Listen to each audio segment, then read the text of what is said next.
রাধে রাধে। তো এই রঘুনাথ দাস শ্রী চৈতন্য মহাপ্রভুর সঙ্গে মিলনের পর পুরীতে এসেছিলেন।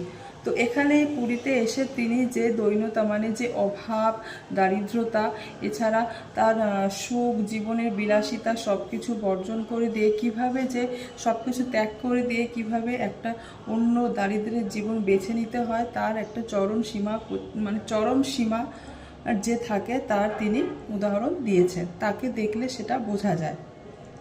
তো আমরা তো সবাই জানি যে পুরীর মন্দিরের পাশে দোকানগুলোতে প্রসাদান্ন বিক্রি হয়।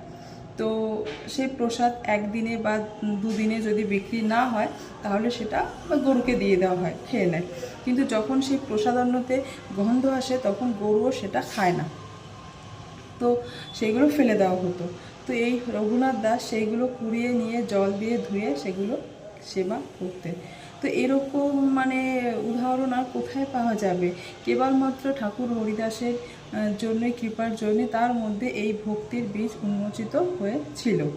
এবং এই রঘুনাথ দাসই হচ্ছেন ব্রজের যে গোস্বামী, যে 6 গোস্বামী রয়েছেন তাদের মধ্যে অন্যতম হচ্ছে শ্রীপাদ রঘুনাথ দাস গোস্বামী। রাধে রাধে।